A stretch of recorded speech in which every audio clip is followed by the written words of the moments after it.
மல்லி இங்கே கோர்ட்டில் தீர்ப்பான உடனே ராஜேஸ்வரி ரஞ்சிதா 2 பேரும் செம்மையாக பிளான் பண்ணி மல்லியை வீட்டோட துரத்தி விடுறாங்க. மல்லியும் வழி இல்லாமல் நம்மளை எப்போதுமே இப்படி தான் பயன்படுத்த வரையும் பயன்படுத்திக்கிறாங்க, அப்புறம் முடிஞ்சதுக்கப்புறமா வெளியே துரத்திடுறாங்க அப்படின்னு மல்லி அழுதுகிட்டு போய் நிற்கிறாங்க.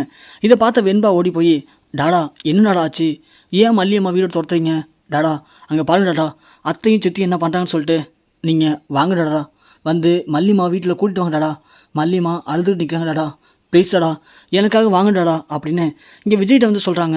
ஆனால் விஜய், விடு வெண்பா அதெல்லாம் ஒன்றும் பிரச்சனை இல்லை, நீ போ மேலே அப்படின்னு இங்கே விஜய் சொல்லிடுறாரு. வெண்பாவுக்கு என்ன பண்ணுறதுனே தெரில. வெண்பா விடாமல் அழுகுறாங்க. ஆனால் விஜய் கண்டுக்கவே இல்லை. இங்கே மல்லியை கூப்பிடலான்ட்டு போகிறாங்க வெண்பா.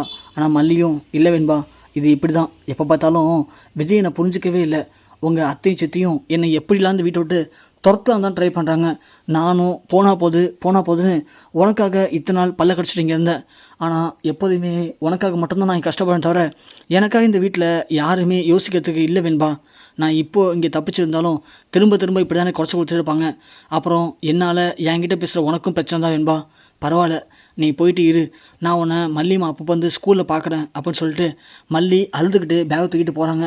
இங்கே வெண்பாவுக்கு என்ன பண்ணுறதுன்னு தெரில. டாடாவும் மல்லிமாவும் கூப்பிட மாட்டாரு. இந்த ராஜேஸ்வரி அத்தையும் ரஞ்சிதா சித்தியும் மல்லிமாவை வீட்டோட துரத்தணும்னு பிளான் பண்ணி துரத்திட்டாங்க. இப்போது மல்லிமா இல்லாமல் நம்ம எப்படி இந்த வீட்டில் இருக்க முடியும், இல்லை நாமளும் கிளம்பி மல்லிமை கூடயே போயிடலாமா அப்படின்னு வெண்பா யோசிக்கிறாங்க. ஆனால் அப்படி போனாலும் கண்டிப்பாக விட மாட்டாங்க, அதுக்கு எதனா பிரச்சனை பண்ணுவாங்க, அப்புறம் அதுக்கும் மல்லிமை தான் கஷ்டப்படணும், வேணாம் அதுக்கு என்ன பண்ணலாம் அப்படின்னு இங்கே யோசிக்கிறாங்க வெண்பா. யோசிச்சுட்டு உடனே ரூமில் உட்காந்துருக்கும் போது அன்றைக்கி வந்த அந்த அதிகாரி வெண்பாக்கிட்ட பேசும்போது, இந்த மாதிரி வீட்டில் உனக்கு ஏதாவது பிரச்சனை அப்படின்னா நீ எப்போ வேணாலும் எனக்கு கால் பண்ணலாம் அப்படின்னு அந்த அதிகாரி நம்பர் கொடுத்துட்டு போயிருக்காங்க. அந்த நம்பரை வெண்பா எடுத்து பார்க்குறாங்க. அப்போ தான் வெண்பாவுக்கு ஐடியா வருது, நாம் ஏன் கால் பண்ணி அதிகாரிட்ட சொன்னால் என்ன அப்படின்னு வெண்பா உடனே கால் பண்ணுறாங்க. அந்த லேடி எடுக்கவுடனே, இது மாதிரி நான் வெண்பா பேசுகிறேன், அந்த விஜய் அவங்க வீட்டிலேருந்து பேசுகிறேன் அப்படின்னு சொல்லும்போது, சொல்லுமா வெண்பா ஞாபகம் இருக்குமா, சொல்லுமா என்னம்மா என்னாச்சு என்ன பண்ணுறீங்க அப்படின்னு கேட்டோடனே வெண்பா டக்குன்னு அழுகுறாங்க.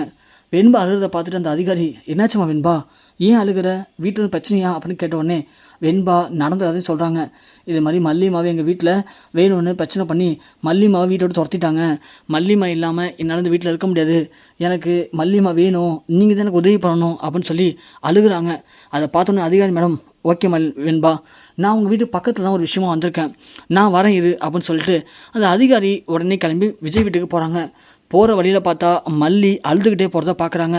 அட பாவமே, இந்த மல்லிக்காக தான் நம்ம வெண்பாவை இந்த வீட்டிலே விட்டு வச்சோம், ஆனால் லாஸ்ட்டில் கோர்ட்டில் தீர்ப்பான உடனே மல்லியை வீட்டோடு துரத்திட்டாங்க அப்படின்னா அப்போது வெண்பாவுக்கு மட்டும் என்ன ஒரு பாதுகாப்பு இருக்குது இந்த வீட்டில், அப்போது இந்த வீட்டில் வெண்பாவுக்கும் பாதுகாப்பு இல்லை அப்படிங்கிறத புரிஞ்சுக்கிட்டு அந்த அதிகாரி மேடம் நேராக போயிட்டு மல்லிக்கிட்ட வண்டியை நிப்பாட்டுறாங்க. நிப்பாட்டி மல்லியை கூப்பிட்டு பேசுகிறாங்க. ஆனால் மல்லி இங்கே பயங்கரமாக அழுகுறாங்க. உடனே அதிகாரி சொல்கிறாங்க, இங்கே போகிறோமா மல்லி, நீ எதுக்கும் அழுகாத, நான் இருக்கேன்ல, இந்த வெண்பாவை இந்த வீட்டில் விட்டதுக்கு காரணமே நீ மட்டும்தான், நீ வெண்பாவை ரொம்ப கேரிங்காக பார்த்துக்கிற, வெண்பாவும் உங்ககிட்ட ரொம்ப கேரிங்காக இருக்கா, அதனால தான் வெண்பா இங்கே இருக்கட்டும், வெண்பாவுக்கு இங்கே இருந்தால் பாதுகாப்புன்னு நான் சொன்னேன், ஆனால் நீயே இல்லாதப்போ வெண்பாவுக்கு எப்படி பாதுகாப்பு இருக்கும், இங்கே போகிறமா திரும்ப சொல்கிறேன், வெண்பா இந்த வீட்டில் இருக்கணும் அப்படின்னா நீ அந்த வீட்டுக்கு போய் தான் ஆகணும், நீ வா நான் வந்து ஒன்று சொல்லி விடுறேன், இல்லையா நான் திரும்ப மாற்றி கொடுத்துருவேன், வெண்பா அப்புறம் இந்த வீட்டில் இருக்க முடியாது, வெண்பா எங்கே இருந்தால் பாதுகாப்புன்னு நினைக்கிற, இந்த வீட்டில் இருக்குன்னு நினச்சினா என் கூட கிளம்பி வாமான்னு சொல்லி அதிகாரி நம்ம மல்லிகிட்ட சொல்லிட்டு கிளம்பிடுறாங்க. கிளம்பி நேராக வீட்டுக்கும் போகிறாங்க. இங்கே எதிர்பார்க்காத ராஜேஸ்வரி ரஞ்சிதா 2 பேரும் மல்லியை வீட்டோடு துரத்திட்டோம், இனிமேல் நமக்கு எந்த பிரச்சனையும் இல்லை, அடுத்தது ஒன்று விஜய் கூட சேர்த்து வைக்கிறது மட்டும்தான் என்னுடைய வேலையே அப்படின்னு இங்கே ராஜேஸ்வரி சொல்லிட்டு இருக்காங்க. அப்பன்னு பார்த்து அதிகாரி வந்ததும் அதிகாரியை பார்த்து ரஞ்சிதா 2 பேரும் செம்மையாக ஷாக்க வராங்க. ஐயோ ராஜிமா என்ன இது, இவங்க வந்திருக்காங்க, இவங்க எதுக்கு இப்போ வந்திருக்காங்க, அதான் எல்லாம் முடிஞ்சு போச்சுல, கோர்ட்டில் தீர்ப்பு வந்துச்சுல, அப்படி எதுக்கு வந்திருக்காங்க, சரி வாங்க அன்றைக்கி நம்மளை இந்த வீட்டில் வச்சு என்னெல்லாம் பண்ணாங்க இவங்களுக்கு பதிலுக்கு செஞ்சு விடுவோம் அப்படின்னு ரஞ்சிதா 2 பேரும் போயிட்டு, என்ன மேடம் கோர்ட் அதிகாரி மேடம் இப்போதைக்கு இங்கே வந்திருக்கீங்க, என்ன வேணும், டீ வேணுமா இல்லை வேறு தான் வேணுமா சொல்லுங்கள், எங்களை வேலைக்காரி மாதிரி ட்ரீட் பண்ணிங்களே, நாங்கள் 2 பேரும் யார் தெரியுமா, இந்த வீட்டோடைய ஆணி வேறு நாங்கள் தாங்க, அதுவும் இங்கே ராஜ்யமா இல்லாமல் இந்த வீட்டில் யாரும் எதுவும் பண்ண மாட்டாங்க, அப்படி இருக்கும்போது இங்கே ராஜ்யமாவே அன்றைக்கி நீங்கள் வேலைக்காரி மாதிரி என்னெல்லாம் பண்ணீங்க, எல்லாத்தையும் பொறுத்துக்கிட்டாங்க, எதுக்கு இருந்தோன்னா வெண்பாவுக்காக தான் இருந்தோம், இப்போ வெண்பாவே எங்கள் பக்கம் தீர்ப்பாயிடுச்சு, இதுக்கு மேலே நாங்கள் உங்களை பார்த்து பயப்படணுன்னு எந்த ஒரு அவசியமும் இல்லை, புரியுதா, இதை வந்தோமா டீ போட்டு கொடுத்தவா குடித்தோமா அமைதியாக போனமான்னு இருக்கணும். அதை விட்டுட்டு சும்மா இங்கெல்லாம் சவுண்ட் விட்டுருக்கக்கூடாது, புரியுதா அப்படின்னு ராஜேஸ்வரி ரஞ்சிதா 2 பேரும் பேசுகிறாங்க. அப்போது அந்த அதிகாரி கேட்குறாங்க, ஆமாம் வீட்டில் விஜய் இல்லையா, விஜயை கூப்பிடுங்க அப்படின்னு சொல்ல ரஞ்சிதா ஒன்று, இப்போ தானே சொன்னேன் இங்கெல்லாம் வந்து அதிகாரம் பண்ணக்கூடாது அப்படின்னு, திரும்பவும் என்ன அதிகாரமாக பேசுகிறீங்க? மாமா வேலையாக இருக்காரு, உங்களுக்கு என்ன வேணும் இப்போது? என்ன வந்துட்டு போனதுக்கு காசு வேணுமா? காசு வேணால் சொல்லுங்கள், தூக்கி போடுறோம், பொறுக்கிக்கிட்டு இந்த இடம் தெரியாமல் ஓடி போயிடணும், புரியுதா அப்படின்னு இங்கே ரஞ்சிதா ஓவராக பேசிகிட்டு இருக்காங்க. இங்கே ரஞ்சிதா பேசுகிறத கேட்டுட்டு விஜய் வெளியே வராரு. வெளியே வந்து பார்த்தா அந்த கோர்ட் அதிகாரி அதை பார்த்த உடனே விஜய், மேடம் வாங்க மேடம் உட்காருங்க அப்படின்னு சொல்ல, அதெல்லாம் உட்காரதெல்லாம் அப்புறம் கூட விஜய் சார், மல்லி எங்கே அப்படின்னு கேட்ட உடனே விஜய் திருத்தனை முடிக்கிறாரு. உடனே ரஞ்சிதா, மாமா ஏன் அப்போ முடிச்சிட்ருக்கீங்க? இப்போ என்ன, மல்லி இந்த வீட்டில் இல்லை, மல்லி வீட்டை விட்டு வெளியே போயிட்டா, எதுக்கு மல்லி கேட்குறீங்க, உங்களுக்கு என்ன வேணும் இப்போது அப்படின்னு ரஞ்சிதா கேட்ட உடனே விஜய், ரஞ்சிதா கொஞ்சம் அமைதியாரு. இல்லை மாமா, இவங்களுக்கு என்ன பிரச்சனையா இப்போது, கோர்ட்லேயே தீர்ப்பு வந்துருச்சு, நாம தான் வெண்பாவை பார்த்துக்கணும் அப்படின்னு, அப்படி இருக்கும்போது இவங்களுக்குலாம் எதுவும் மாமா பயந்துட்டுருக்கீங்க? உங்களால் எங்களுக்கு எதுவும் இல்லைங்க, எங்களை அன்றைக்கி என்னென்ன பாடுபடுத்துறீங்க, அதுக்கெல்லாம் அவங்களை சும்மா விட்டு வச்சது பெரிய விஷயம், ஒழுங்காக இங்கேருந்து போயிடுங்க, இல்லைனா தேவையில்ல பிரச்சனை ஆகிடும் அப்படின்னு ரஞ்சித் அந்த அதிகாரியை மிரட்டுறாங்க. உடனே அதிகாரி விஜயை பார்த்து, இங்கே பாருங்க விஜய், உங்கள் வீட்டில் நல்ல மரியாதை, இப்படி காரியம் முடிஞ்சதுக்கப்புறம் எல்லோரும் இப்படி தான் கழட்டி விடுவீங்களா என்ன? இந்த குழந்தைய இந்த வீட்டில் இருக்க வைக்கணும் அப்படின்னு என்னெல்லாம் நடிச்சிருக்கீங்க என்கிட்ட நீங்கள். மல்லியை கொண்டு வந்து இங்கே தங்க வச்சிங்க, எனக்கு மரியாதை கொடுக்குற மாதிரி மரியாதை கொடுத்தீங்க, ஆனால் குழந்தை உங்கள் பக்கம் வந்த உடனே மல்லியை வீட்டோட துரத்தி விட்டுட்டீங்க, எனக்கும் மரியாதை இல்லை. இப்படி காரியத்துக்காக பழக்கிற நீங்களாம் எப்படி குழந்தைகளை அப்படியே வளர்க்க முடியும்?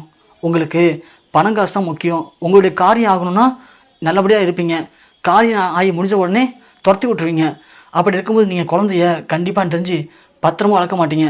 நான் இப்போவே போகிறேன், போயிட்டு இங்கே நடக்கிற அநீதியை கோர்ட்டில் சொல்லி அந்த தீர்ப்பை மாற்றிட்டு வெண்பாவை கதிரசனுக்கே வீட்டிலே கொண்டு விடுறேன் அப்படின்னு அந்த அதிகாரி சொல்கிறாங்க. அதை கேட்ட உடனே இங்கே விஜய் பயந்து போகிறாரு. ஆனால் ரஞ்சிதா, என்ன கோர்ட் என்ன உங்கள் வீடு நினச்சிங்களா, உங்கள் இஷ்டத்துக்கு வழக்கை மாற்றி சொல்கிறதுக்கு?